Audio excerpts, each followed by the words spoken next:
312-591-8900 if you know that mystery movie. We got a lot going on here. And we always take your calls. Colors and icy sounds whenever you're around. It's so beautiful. Inverted senses are around. Darkness sail around. It's wonderful.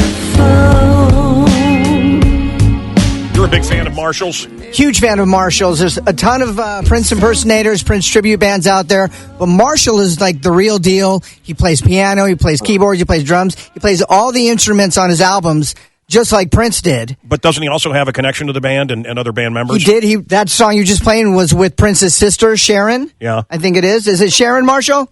So cool to be on the show. Yeah, that's Sharon Nelson, Prince's oldest sister. Marshall, how was it recording with Prince? I got to correct you. Semantically, I did not record with Prince. No? I'm on recordings with Prince. So there's a distinction there. Young Prince was brought into the studio with his mentor at the time, Pepe Willie, and he was laying down these tracks for the 94 East albums. I was signed to 94 East when I was 19 and brought in, and I was invited to play on these recordings also, which featured Prince on various instruments.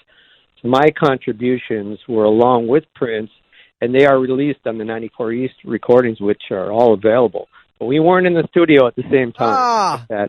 But they released a song. I heard that song on the new 1999 reissue. Oh, that's a 94 East song, which is crazy because these are all Prince, unreleased Prince songs, presumably, except for that song is not a Prince song.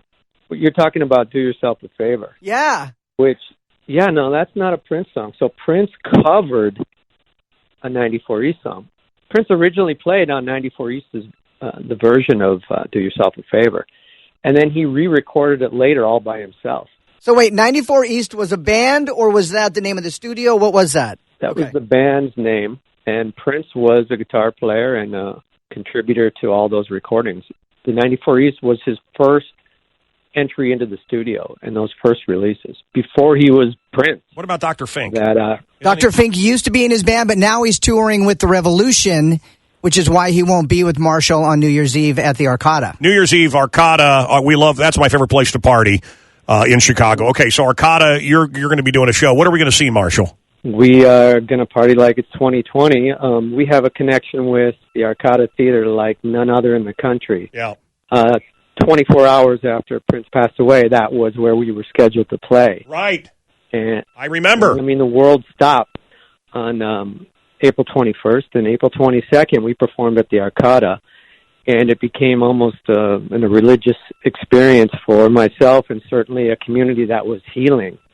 And we all came together, and that I kind of did the show under protest because it didn't feel appropriate. It was just too soon, and I was mourning, and Dr. Fink was dealing with national press, and he was dealing with his own feelings. He was on our show. I've seen Prince like over 35 times. I've met him twice briefly, nothing to brag about. He walked by me and I said hi. He said hi back and kept walking. Did you ever get a chance to meet him and talk with him? Oh, yeah. Many times I met him. So I was in a band with Prince's first cousin, and that's how this whole kind of rabbit hole began. That's how I met Pepe, and that's how I met Prince originally. Fresh out of high school when I first met Prince. The impact of meeting Prince that first time was one of those trajectories oh, okay, I'll be on this path now. He really just changed my whole interpretation of just my standing in the world, if you will. He was a tiny little guy that was standing right next to me with this alpha bravado that, I had never been in the presence of anything like that before. And it just shifted kind of my whole paradigm to, I just felt 6 feet tall, and I'm a little guy, and I walked away there going, oh, I'm no longer going to feel, inadequate about my stature. Yeah, if this 4'2" guy could do it, I can too. Yes, sir. Totally. You've always heard stories about what, Prince is this, he's that, he's mean, he's weird. But I think that's the people that run into him on the street or see him and try to but on a personal level, it seems like he had to be one of the coolest cats out there. He was hilarious. He was warm. He was friendly. First words he ever said, and I'm going to share this with you and your audience, and I don't talk about this, but the first words he ever spoke to me were a question. He said, "Do you lie?" I was introduced to him, we shook hands, and he said, "Hey, Marshall, do you lie?" Was this before or after the song came out? Exactly. See, now I know you're the real deal. Now I know you're a hardcore. You just passed the test, brother. You bleed purple. Yeah. That's the Purple Experience test. It was totally before the song came out, so I didn't know what the heck he was talking about. You know, is this a test? And he had a couple French girls with him that were giggling when he asked me the question. Because they probably knew the song and he'd been recording it or something that day or something. Yeah, I think they were probably on the recordings because, you know, if on that album there's a couple, you know, French phrases coming from some females. So he was probably just hanging with them, and they were in the studio. He asked me if I lied, and, you know, I said, "Well, I try not to lie, Prince." And he said, "That's good. You should never lie." And that was our first exchange. Well, he also uses that in Under the Cherry Moon, doesn't he? Doesn't one of the girls ask him, or he asked one of the girls? Yeah, that was kind of a catchphrase at the time, I guess. But see, now I would have loved to have been. I spoke with because I used to hang out with Morrison Jerome, and Jerome, as you know, filmed Under the Cherry Moon with Prince. And he, you know, got to hang out in Monaco and the French Riviera with him, you know, for however long it took. And he said that he had a notebook of Prince's that Prince would doodle in every day. He had this notebook. And at the end of filming, he gave that notebook to Jerome. And Jerome always teased me saying, "Hey, I'm going to give you that notebook one day. I'm going to give you that notebook." And he never did, obviously. But I would have loved to have hung out with him during filming of Under the Cherry Moon because that seemed like he was having so much fun. It does. It does seem the most accessible he was, and just kind of, I hate to say this word, but he just seemed so human, just so normal. And if you notice, he seemed that way in other countries. Like, he never did that in the United States. I don't feel like he was ever himself in the United States because people are so freaky here in the United States as opposed to everywhere else in the world. Mm-hmm. Well, that's why he loved Minnesota.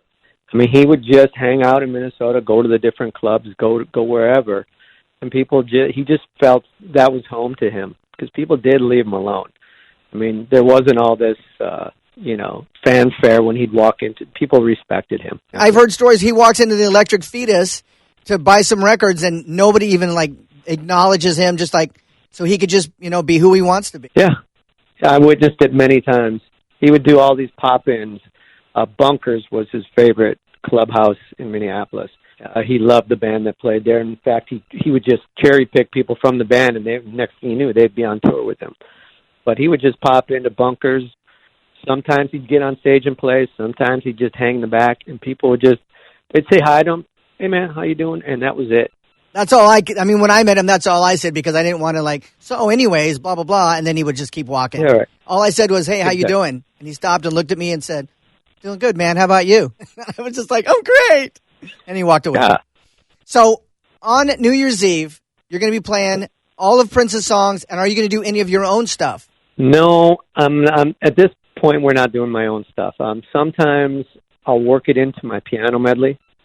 Depending, I mean, I kind of have to survey the audience. And if these are Marshall fans, you know, versus just hardcore 100% Prince fans, I'll give them a little nugget.